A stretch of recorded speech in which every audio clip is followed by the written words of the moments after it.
नमस्कार दोस्तों, नॉलेज मंडली में आप सभी का स्वागत है। आपकी तैयारी को जारी रखते हुए नवोदय सिस्टम पर आधारित प्रश्नोत्तरी करने वाले हैं। आपको मालूम है कि एनवीएस ने principal, vice principal, PGT post के लिए भी एनवीएस स्कीम रखा है, मतलब कि नवोदय सिस्टम पर आधारित आपके क्वेश्चंस पूछे जाएंगे। और नॉलेज मंडली है वो ला रहा है एक यूनिक सीरीज धौलागढ़ माता श्रृंखला, जिसमें नवोदय सिस्टम पर आधारित क्वेश्चंस हम करने वाले हैं। देखते हैं धौलागढ़ माता श्रृंखला चतुर्दशम का पहला question. 61. If JNV Malwa has not conducted JNVST for class 6 during 2020-21, to which region does this JNV belong?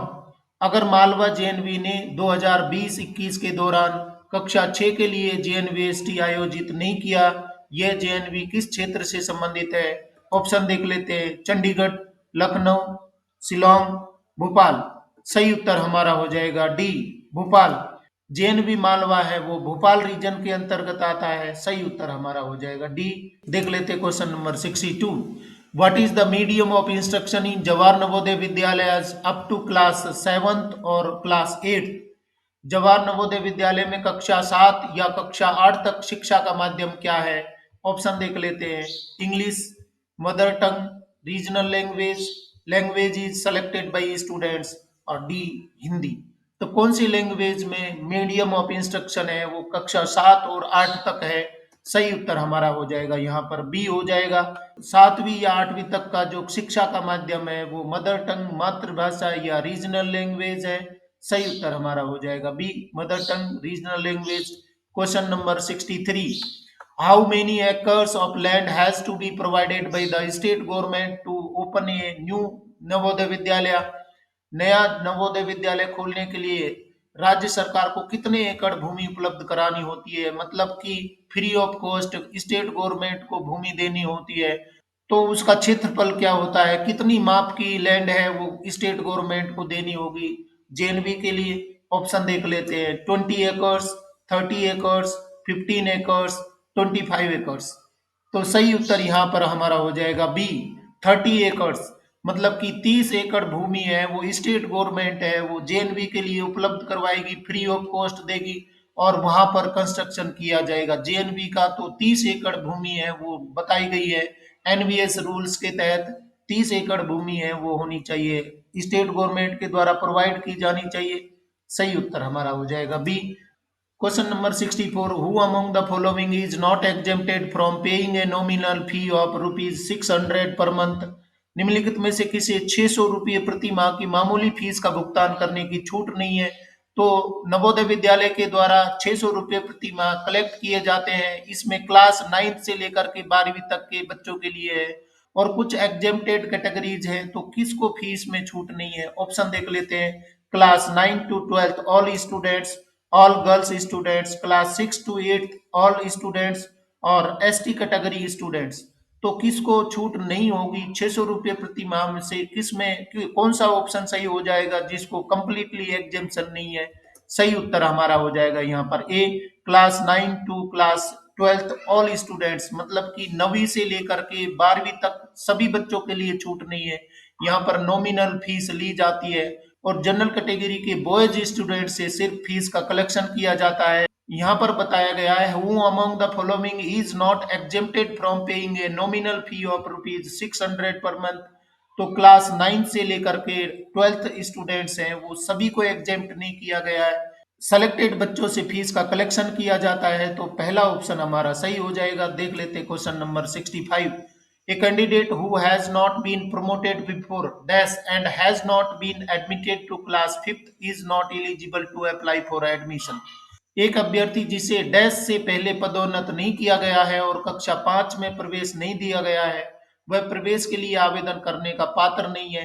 तो कितने तारीख से पहले तक एडमिशन नहीं लिया है या प्रमोट भी नहीं हुआ है, 5वीं क्लास में वो पढ़ नहीं रहा है, तो जेएनवीएसटी के लिए या एडमिशन के लिए अप्लाई नहीं कर सकता। ऑप्शन देख लेते हैं।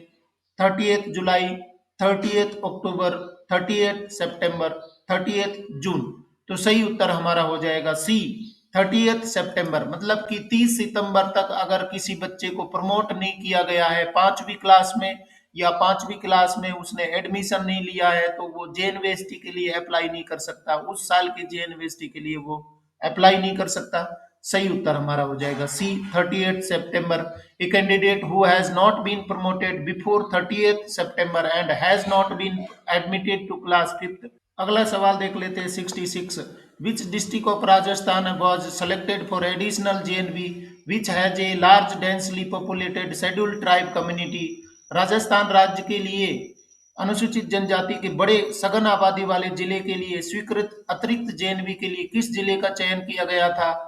ऑप्शन देख लेते हैं, डूंगरपुर, पाली, भीलवाड़ा, बांसवाड़ा। सही उत्तर हमारा हो जाएगा डी, बांसवाड़ा। बांसवाड़ा वो जिला है जहां पर सबसे ज्यादा एसटी कम्युनिटी मतलब कि अनुसूचित जनजाति के लोग मिलते हैं, इसलिए वहां पर एडिशनल जेएनवी खोला गया है। सही उत्तर यहाँ पर हो जाएगा डी, बांसवाड़ा। क्वेश्चन देख लेते हैं 67। Question number 67। In which year a candidate can take admission in Navodaya Vidyalaya. मतलब कि नवोदय विद्यालय में बच्चा कौन से वर्ष में एडमिशन लेगा? Class 8th, class 7th, class 5th, class 6। तो सही उत्तर हमारा हो जाएगा डी, क्लास 6। बच्चा 5वीं में पढ़ते हुए जेएनवीएसटी की परीक्षा देगा और छठी में उसका एडमिशन होगा, तो सही उत्तर डी हो जाएगा। क्वेश्चन देख लेते हैं 68। What is the cost of stationery for the student. लेखन सामग्री स्टेशनरी के लिए छात्रों पर खर्च होता है, कितने रुपए खर्च किया जाता है?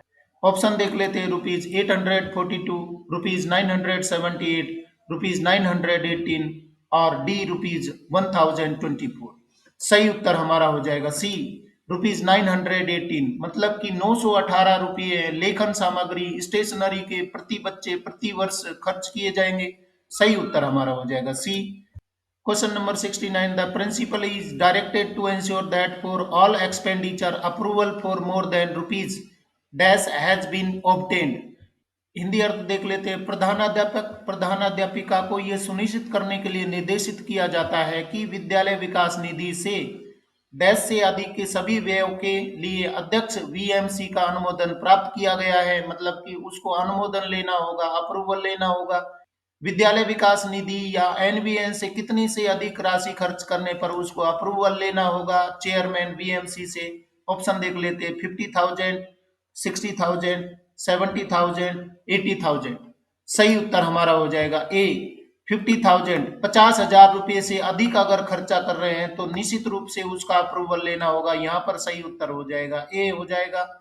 Question number 70। The school in which students have obtained dash certificate under National Institute of Open Schooling should be recognised by NIOS.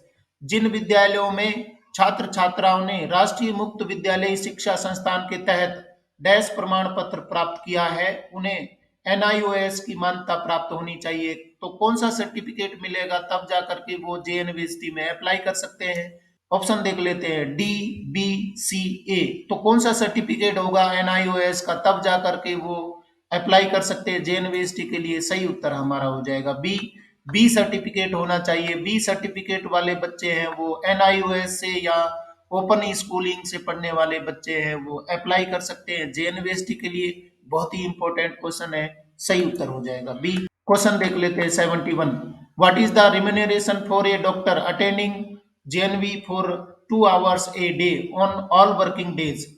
सभी कार्य दिवसों में प्रतिदिन 2 घंटे के लिए जेएनवी का दौरा करने वाले चिकित्सकों डॉक्टरों के लिए पारिश्रमिक क्या है? मतलब कि रोज जेएनवी में प्रतिदिन 2 घंटे की सर्विस देने वाला डॉक्टर है उसको रिम्यूनरेशन कितना दिया जाएगा? ऑप्शन देख लेते हैं, ₹25,000 per month, ₹15,000 per month, ₹30,000 per month, ₹20,000 per month. सही उत्तर यहाँ पर हो जाएगा डी, ₹20,000 पर मंथ। मतलब कि कोई डॉक्टर अगर जेएनवी में विजिट करता है, बच्चों को देखने आता है प्रतिदिन 2 घंटे के लिए, तो उसको 20,000 रुपये रिम्यूनरेशन के रूप में दिए जाएंगे।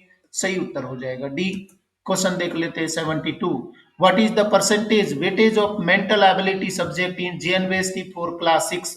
कक्षा 6 के लिए जेएनवीएसटी में मानसिक योग्यता विषय का प्रतिशत वेटेज क्या है? मतलब कि जेएनवीएसटी है वो कंडक्ट होती है जहां पर लैंग्वेज, मैथमेटिक्स और मेंटल एबिलिटी होती है। तो लैंग्वेज में कितने क्वेश्चन होते हैं और मैथमेटिक्स के कितने होंगे, अर्थमेटिक के कितने होंगे और मेंटल एबिलिटी के कितने क्वेश्चंस रखे गए हैं? तो ये भी हमें पता होना चाहिए। यहाँ पर ऑप्शन देख लेते हैं, 33%, 75%, 25%, 50%। तो सही उत्तर क्या हो जाएगा, कितने परसेंट मेंटल एबिलिटी के लिए रखे गए हैं जेएनवीएसटी की परीक्षा के लिए, कितने परसेंट मेंटल एबिलिटी है वो सब्जेक्ट आएगा। 50% मतलब कि 50 क्वेश्चन है वो मेंटल एबिलिटी के रखे गए हैं जेएनवीएसटी में। सही उत्तर हो जाएगा डी। क्वेश्चन देख लेते हैं 73। Which district was selected for the additional JNV sanctioned for a large densely populated schedule caste district in the state of Punjab. Punjab राज्य के लिए अनुसूचित जाति के बड़े सघन आबादी वाले जिले के लिए स्वीकृत अतिरिक्त जेएनवी के लिए किस जिले का चयन किया गया था। ऑप्शन देख लेते हैं, भटिंडा, गुरदासपुर, अमृतसर, मोगा। इससे पहले वाले क्वेश्चन में अनुसूचित जनजाति के बहुल क्षेत्र हैं वहां पर एडिशनल जेएनवी खोला गया था। अनुसूचित जाति वाले सघन आबादी वाले जिले कौन से हैं जहां पर पंजाब में एडिशनल जेएनवी खोला गया है। सही उत्तर यहाँ पर हो जाएगा सी, अमृतसर। अमृतसर है उसमें एडिशनल जेएनवी खोला गया है क्योंकि वहां पर एससी कैटेगरी के लोग ज्यादा रहते हैं, तो वहां एडिशनल जेएनवी खोला गया है। सही उत्तर हो जाएगा सी, अमृतसर। क्वेश्चन देख लेते हैं 74। How many JNVs are sanctioned across the country except in the state of Tamil Nadu. Tamil Nadu राज्य को छोड़कर देश भर में कितने जेएनवी स्वीकृत हैं, कितने जेएनवी रनिंग में हैं। ऑप्शन देख लेते हैं, 598, 872, 951, 661। सही उत्तर यहाँ पर हो जाएगा डी, 661 जेएनवी खोले गए हैं पूरे भारतवर्ष में। 661 जेएनवी है वो स्वीकृत है। बिल्कुल छोटे छोटे क्वेश्चन है परंतु ये भी परीक्षा में पूछ लिए जाते हैं। तो यहाँ पर सही उत्तर क्या हो जाएगा, डी हो जाएगा। 661 जेएनवी है पूरे देश में कार्यरत है। क्वेश्चन देख लेते हैं 75। Which of the following is not the responsibility of the principal in the overall functioning of the dining system of JNV. JNV में निम्नलिखित में से कौन सी डाइनिंग सिस्टम के समग्र कामकाज में प्रधानाचार्य प्रधानाचार्या प्रिंसिपल की जिम्मेदारी नहीं है। मतलब कि डाइनिंग सिस्टम को सुचारू रूप से संचालित करने के लिए कौन सा कार्य है वो प्रिंसिपल का नहीं होगा, कौन सी रिस्पॉन्सिबिलिटी प्रिंसिपल की नहीं होगी। ऑप्शन देख लेते हैं, weekly menu approval, ensuring that adequate and suitable furniture is provided in the dining hall, making sure the food is ready before the kids come in, और डी है ensuring that the monthly expenditure of the mess is within the prescribed budget। सही उत्तर यहाँ पर हो जाएगा C, making sure the food is ready before the kids come in. तो ये बात सुनिश्चित करने की आवश्यकता नहीं है, वो रिस्पॉन्सिबिलिटी प्रिंसिपल की नहीं होती है। वीकली मेन्यू अप्रूवल है, ये अप्रूव करना जरूरी हो जाएगा। Ensure that adequate and suitable furniture is provided in the dining hall, ये भी उसका कार्य हो जाएगा। और ensure that the monthly expenditure of the mess is with in the prescribed budget, ये तीनों रिस्पॉन्सिबिलिटी है। परंतु डाइनिंग हॉल में आने से पहले भोजन प्रिपेयर करना, उनको सर्व करना, ये कार्य है वो प्रिंसिपल का नहीं होगा। सही उत्तर हमारा हो जाएगा C, making sure the food is ready before the kids come in. Question देख लेते हैं 76। If the mess arrangement are to be made on contract basis then regular tender process should be followed and the contractor may be asked to deposit dash as security and this amount should be deposited in the account of the school. यदि mess की व्यवस्थाएं अनुबंध के आधार पर की जानी है तो नियमित निविदा प्रक्रिया का पालन किया जाना चाहिए और ठेकेदार को प्रतिभूति के रूप में डैश जमा करने के लिए कहा जा सकता है और ये धनराशि विद्यालय के खाते में जमा की जानी चाहिए। तो कितने रुपए जमा करने होंगे, उसको सिक्योरिटी मनी के रूप में या प्रतिभूति के रूप में उसको जमा करने होंगे। ऑप्शन देख लेते हैं, ₹10,000, ₹5,000, ₹3,000, ₹7,000। सही उत्तर हमारा हो जाएगा बी, ₹5,000। अगर मैस में अनुबंध के आधार पर आप नियमित निविदा प्रक्रिया पालन कर रहे हैं तो ठेकेदार को ये कहना होगा कि आप 5,000 रुपये सिक्योरिटी मनी है वो जमा कर दीजिए। 5,000 रुपये जमा करने के लिए कहेंगे और ये राशि है विद्यालय खाते में जमा की जानी चाहिए। सही उत्तर हमारा हो जाएगा बी। क्वेश्चन देख लेते हैं 77। How many members are present in the school complaints SCC. विद्यालय स्कूल शिकायत समिति एससीसी में कितने सदस्य मौजूद होते हैं। ऑप्शन देख लेते हैं, 6, 5, 4, 3। बिल्कुल छोटे छोटे क्वेश्चन है परंतु पूछे जाते हैं। यहाँ पर सही उत्तर हो जाएगा ए, 6 मेंबर होते हैं एससीसी में, 6 मेंबर होते हैं। मतलब कि स्कूल कंप्लेंट कमेटी है उसमें 6 मेंबर होना आवश्यक हो जाता है। सही उत्तर हो जाएगा ए। क्वेश्चन देख लेते हैं 78। Who is the chairman of the maths committee in each Jawahar Navodaya विद्यालय? प्रत्येक जवाहर नवोदय विद्यालय में मैथ समिति का अध्यक्ष कौन होता है? ऑप्शन देख लेते हैं। Principal, school captain, staff nurse, vice principal. विद्यालय की जो मैथ्स कमेटी होती है उसके चेयरमैन कौन होंगे? सही उत्तर यहाँ पर हो जाएगा ए हो जाएगा। प्रिंसिपल है वो चेयरमैन होंगे, प्रिंसिपल है वो मैथ्स कमेटी के चेयरमैन होंगे। सही उत्तर हो जाएगा ए। क्वेश्चन देख लेते हैं 79। Who is the member secretary of the district level committee for regular inspection of the quality of food and mess arrangements इन विद्यालय? विद्यालयों में भोजन की गुणवत्ता एवं मैस की व्यवस्थाओं के नियमित निरीक्षण हेतु जिला स्तरीय समिति का सदस्य सचिव कौन होता है? ऑप्शन देख लेते हैं। Joint collector, additional district magistrate, principal of concern Jawahar Navodaya Vidyalaya, district education officer, district medical and health officer. कौन उत्तर सही हो जाएगा? यहाँ पर बी हो जाएगा, principal of concern Jawahar Navodaya विद्यालय। विद्यालय में भोजन की गुणवत्ता एवं मेस की व्यवस्थाओं के नियमित निरीक्षण हेतु जिला स्तरीय समिति का सदस्य सचिव कौन होगा? मतलब कि यहाँ पर सदस्य सचिव पूछा गया है, तो सदस्य सचिव है वो कौन होगा? प्रिंसिपल होगा। जिस जेएनवी के अंदर ये कमेटी बनी हुई है तो वहां का प्रिंसिपल है वो सदस्य सचिव होगा, मेंबर सेक्रेटरी होगा। सही उत्तर हमारा हो जाएगा बी। क्वेश्चन देख लेते हैं 80। Who is the chairman of the regional level committee for regular inspection of the quality of food and mess arrangements इन विद्यालय? विद्यालयों में भोजन की गुणवत्ता एवं मैस की व्यवस्था के नियमित निरीक्षण के लिए क्षेत्रीय स्तर की समिति का अध्यक्ष कौन होता है? ऑप्शन देख लेते हैं। Deputy commissioner of concern regional office, director school education of one of the state governments within the region, assistant commissioner regional office, district civil supplies officer. तो कौन होगा इनमें से? यहाँ पर सही उत्तर हमारा हो जाएगा ए हो जाएगा, deputy commissioner of concern regional office. Who is the chairman of the regional level committee for regular inspection of the quality of food and mess arrangements in विद्यालय? तो रीजनल लेवल पर चेयरमैन कौन होगा? DC होंगे, deputy commissioner of concern regional office होगा। सही उत्तर हो जाएगा ए। क्वेश्चन देख लेते हैं 81। What is the revised mass expenditure per student per month fixed on a uniform basis for all Navodaya विद्यालयस? प्रति छात्र प्रति माह संशोधित मैस शुल्क क्या है जो सभी नवोदय विद्यालय के लिए एक समान आधार पर निर्धारित किया गया है? ऑप्शन देख लेते हैं। ₹555, ₹450, ₹350, ₹250। सही उत्तर यहाँ पर हो जाएगा ए, ₹555। ये मैस एक्सपेंडिचर है वो रखा गया है, मतलब कि प्रति बच्चे वो जो फूड चार्जेज है वो अलग है। यहाँ पर मैस एक्सपेंडिचर उसके अलावा फूड चार्जेज के अलावा कितना रखा गया है? 555 प्रति बच्चे प्रति नवोदय विद्यालय, ये यूनिफॉर्म रखा गया है। सही उत्तर यहाँ पर हो जाएगा ए हो जाएगा। क्वेश्चन देख लेते 82। JNV is located in temperate climate, what is the cost of the uniform per year पर स्टूडेंट? समशीतोष्ण जलवायु तटीय क्षेत्रों में स्थित जेएनवी के लिए प्रति छात्र प्रति वर्ष वर्दी की लागत क्या है? तो ये क्वेश्चन है वो निश्चित रूप से पूछे जाएंगे और दूसरे तरीके के क्वेश्चन बनते हैं, तो आप बता दीजिए। यहाँ पर ऑप्शन देख लेते हैं। ₹2000, ₹2400, ₹3000, ₹1800।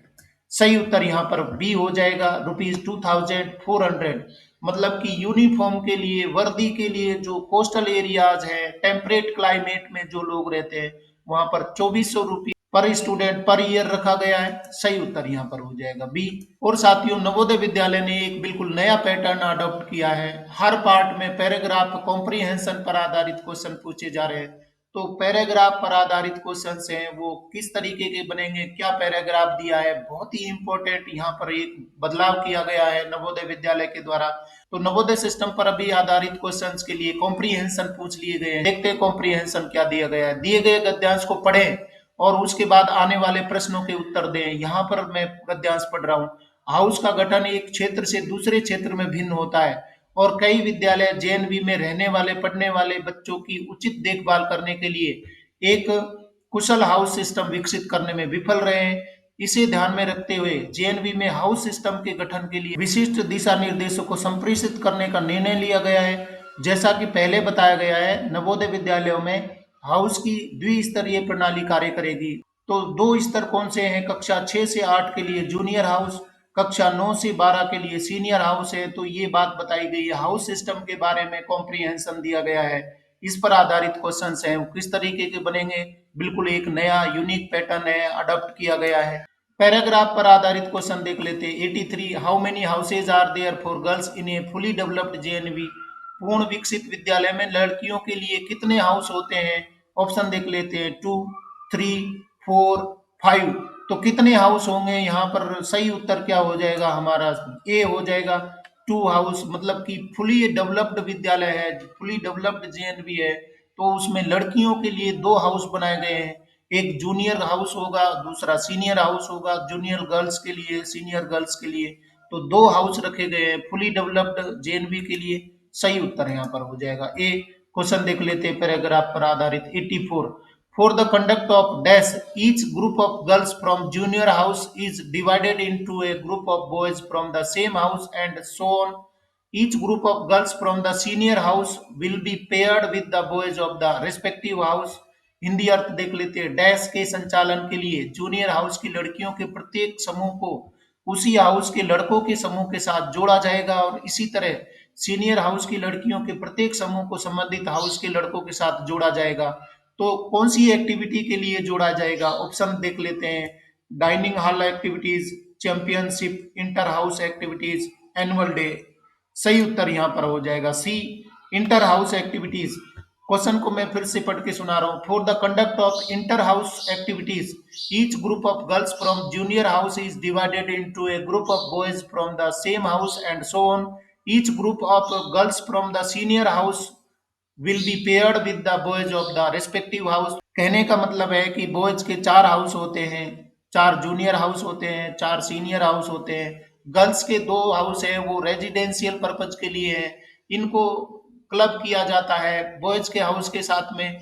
अरावली, नीलगिरी, शिवालिक और उदयगिरी, इन्हीं में बांटा जाता है, क्लब कर दिया जाता है। इंटर हाउस एक्टिविटीज कोई होती है तो बॉयज हॉस्टल के साथ में उनको जोड़ दिया जाता है। जूनियर गर्ल्स को जूनियर बॉयज के हाउस के साथ में जोड़ दिया जाता है, और सीनियर गर्ल्स को सीनियर बॉयज के हाउसेज के साथ में जोड़ दिया जाता है। उनको हाउस अलॉट कर दिए जाते हैं इंटर हाउस एक्टिविटीज के लिए। सही उत्तर हमारा हो जाएगा सी। क्वेश्चन देख लेते हैं 85, in a fully developed JNV there will be dash junior house and dash senior house. एक पूर्ण विकसित विद्यालय में डैश जूनियर हाउस और डैश सीनियर हाउस होंगे। मतलब कि बॉयज के लिए यहाँ पर बताया गया है कितने हाउस जूनियर के होंगे, कितने सीनियर के होंगे एक फुली डेवलप्ड विद्यालय के लिए। ऑप्शन देख लेते हैं, 4, 4, 3, 3, 2, 2, 5, 5। सही उत्तर हमारा हो जाएगा ए, 4, 4। 4 जूनियर हाउस होंगे, मतलब कि 4 हाउस होंगे जूनियर के और 4 हाउस होंगे सीनियर के। ये सभी किसके लिए? बॉयज के लिए। इससे पहले वाले क्वेश्चन में हम देख चुके हैं कि गर्ल्स के लिए सिर्फ 2 हाउस बनाए गए हैं, उनको एक्टिविटीज के पर्पज के लिए इन्हीं बॉयज हाउस के साथ में जोड़ दिया जाता है, क्लब कर दिया जाता है। सही उत्तर यहाँ पर हो जाएगा ए हो जाएगा। क्वेश्चन देख लेते हैं 86, what should be the average capacity of a house? एक हाउस की औसत क्षमता कितनी होनी चाहिए? मतलब कि कोई भी हाउस है जो रेजिडेंशियल पर्पज के लिए कितनी कैपेसिटी होनी चाहिए? ऑप्शन देख लेते हैं, 60, 50, 30, 40। तो कितने बच्चे अकोमोडेट होंगे, उसकी एवरेज कैपेसिटी है वो कितनी होनी चाहिए? सही उत्तर यहाँ पर हो जाएगा बी। यहाँ पर हमें ध्यान देना है कि 48 का एवरेज आता है, परंतु 50 ऑप्शन दिया है, तो नियर अबाउट वो 50 है, वो 48 की लगभग है, तो 50 ऑप्शन आता है तो भी सही है, और 48 आता है तो भी वो सही हो जाएगा। यहाँ पर सही उत्तर बन रहा है हमारा बी, 50 बन रहा है। फिर से एक नया कॉम्प्रीहेंशन देख लेते हैं। दिए गए गद्यांश को पढ़ें और उसके बाद आने वाले प्रश्नों के उत्तर दें। एक छोटा सा गद्यांश दिया गया है, क्योंकि जेएनवी देश के कोने कोने में स्थापित किए गए हैं, इसलिए हाउस के नाम भी विद्यालय के सभी भारतीय चरित्रों को प्रतिबिंबित करने चाहिए। इससे न केवल विद्यालयों में बल्कि 9वीं कक्षा में एक भाषाई क्षेत्र से दूसरे भाषाई क्षेत्र में प्रवास करने वाले बच्चों में भी एकत्व की भावना पैदा होगी। मतलब कि हाउस सिस्टम बनाए गए हैं, और हाउस सिस्टम में भारतीयता, या कहना चाहिए कि भारतीय चरित्र है वो झलकना चाहिए। भारतीय चरित्र को प्रदर्शित करते हुए हाउस सिस्टम है वो रिप्रेजेंट किए गए हैं। ये हमारी जो पर्वतमाला है उन पर आधारित हाउस सिस्टम बनाए गए हैं, तो उसके बारे में बताया गया है। बहुत अच्छा यहाँ पर एक थीम लिया गया है कि पूरे चरित्र हैं वो परिलक्षित हो जाए हाउस सिस्टम के रूप में। कहने का मतलब है कि नवोदय विद्यालय पूरे भारत को रिप्रेजेंट करता है। तो भारतीय चरित्र है हाउस सिस्टम में भी झलकता है, जहां पर एक भाषाई क्षेत्र से दूसरे भाषाई क्षेत्र में जो माइग्रेशन होता है, प्रवास होता है, वहां पर भी एकत्व रहे। कोई एक रीजन में अलग नाम रखे जाएं, दूसरे रीजन में अलग नाम रखे जाएं, तो वहां पर एकत्व नहीं रहता है। तो एकत्व रखने के लिए, भारतीयता को परिलक्षित करने के लिए हाउस सिस्टम है नवोदय ने अडॉप्ट किए हैं, उनके नाम रखे गए। पैराग्राफ पर आधारित किस तरीके के क्वेश्चन बनेंगे देख लेते हैं। क्वेश्चन नंबर 87, ए गर्ल्स और a boys house should not be change till class. कक्षा 10 तक एक लड़की या लड़के का हाउस नहीं बदला जाना चाहिए। मतलब कि बहुत ही इंपॉर्टेंट क्वेश्चन है। एक बच्चा है एक हाउस में, जो एडमिशन के टाइम पर हाउस अलॉट हुआ है, वो अगली कक्षा तक, लास्ट की कक्षा तक, या उस विद्यालय की सबसे बड़ी कक्षा तक वो बच्चे का हाउस है रहेगा, उसको बदला नहीं जाना चाहिए। ये रूल में बताया गया है, क्योंकि बच्चे का बिलोंगिंगनेस हो जाता है, और वो बिलोंगिंगनेस है वो थ्रू आउट जब वो बच्चा पढ़ाई करता है उस विद्यालय में, तो बड़ी से बड़ी कक्षा तक वो होना चाहिए। ऑप्शन देख लेते हैं, 6, 9th, 10th, 12th। तो सही उत्तर हमारा हो जाएगा डी, 12th क्लास तक। ए गर्ल्स और a boys house should not be change till class 12th। मतलब कि 12वीं तक का स्कूल है तो 12वीं तक उसका हाउस नहीं बदला जाएगा, और 10वीं तक का स्कूल है तो 10वीं तक उसका हाउस नहीं बदला जाएगा। कोई भी परिस्थिति में हाउस है वो चेंज नहीं किया जाएगा। बच्चे का हाउस के साथ में एक बिलोंगिंगनेस होती है, उसके साथ में उसकी समझ होती है, उसके साथ में लगाव होता है। तो हाउस है वो कोई भी परिस्थिति में नहीं बदला जाना चाहिए। सही उत्तर यहाँ पर हो जाएगा डी। क्वेश्चन देख लेते पैराग्राफ पर आधारित 88, what is the colour of the house flag of Aravali house. Aravali की हाउस पताका फ्लैग का रंग कौन सा है। ऑप्शन देख लेते, ग्रीन, रेड, येलो, ब्लू। निश्चित रूप से आपको पता है, आप नवोदय सिस्टम में काम कर रहे हैं, तो हाउस के एक पर्टिकुलर फ्लैग होता है, पर्टिकुलर कलर होता है। तो अरावली हाउस के लिए क्या कलर होगा, सही उत्तर यहाँ पर हो जाएगा डी हो जाएगा, ब्लू कलर होता है। अरावली हाउस का जो कलर होता है वो ब्लू होता है। सारे कलर आपको पता होना चाहिए, अंशु के रूप में ये रहते हैं। तो अरावली हाउस का ब्लू कलर होता है। पैराग्राफ पर आधारित अगला सवाल देख लेते हैं 89, विच house has a red flag. किस हाउस की हाउस पताका फ्लैग लाल रंग की है। मतलब कि लाल रंग किस हाउस से संबंधित है। ऑप्शन है अरावली, हिमालय, शिवालिक, उदयगिरी। सही उत्तर यहाँ पर हो जाएगा सी, शिवालिक। शिवालिक हाउस की जो हाउस पताका है या फ्लैग है वो लाल रंग का होता है। लाल रंग की टी शर्ट होगी, लाल रंग का उसका झंडा होगा। तो यहाँ पर सी उत्तर हमारा सही हो जाएगा। और साथियों देख लेते हैं धौलागढ़ माता श्रृंखला चतुर्दशम का अंतिम question 90, which of the following is not a house name. निम्नलिखित में से कौन सा एक हाउस का नाम नहीं है। ऑप्शन देख लेते हैं, हिमालय, अरावली, शिवालिक, उदयगिरी। तो सही उत्तर क्या हो जाएगा, निश्चित रूप से इसका उत्तर आपको पता है। सही उत्तर हमारा हो जाएगा ए, हिमालय। ये हाउस सिस्टम नहीं रखा गया है, पहले वो हुआ करते थे परंतु अभी ये बदल दिया गया है। हिमालय हाउस सिस्टम नवोदय में नहीं रखा गया है, जेएनवी में हिमालय नाम का कोई हाउस नहीं है। अरावली हाउस होता है, शिवालिक होता है, उदयगिरी होता है। और इसको आप याद रख सकते हैं अंशु के रूप में, अरावली, नीलगिरी, शिवालिक, उदयगिरी। यहाँ पर हिमालय नाम का कोई हाउस नहीं है, बाकी सभी है, अरावली भी है, शिवालिक भी है, उदयगिरी भी है। सही उत्तर हमारा हो जाएगा ए हो जाएगा। इस तरीके से फ्रेंड्स आज हमने नवोदय स्कीम पर आधारित 30 क्वेश्चन कंप्लीट कर लिए हैं, और ये क्वेश्चन हैं वो निश्चित रूप से आपकी परीक्षा में पूछे जाएंगे। दूसरे तरीके के कोई क्वेश्चन पूछे जाएंगे तो आप कमेंट करके बता दीजिए। डियर फ्रेंड्स, अगर आप एस्पिरेंट हैं principal, vice principal, PGT post के लिए भी, तो नवोदय सिस्टम पर आधारित प्रश्नोत्तरी है धौलागढ़ माता श्रृंखला में चल रही है। नवोदय स्कीम पर आधारित कंप्लीट पॉइंट है यहाँ पर कवर किए जा रहे हैं धौलागढ़ माता श्रृंखला में। अगर आपको आज के क्वेश्चन पसंद आए तो लाइक शेयर करें और चैनल को सब्सक्राइब करना तो जरूरी है, क्योंकि नॉलेज मंडली is the right choice. Thank you.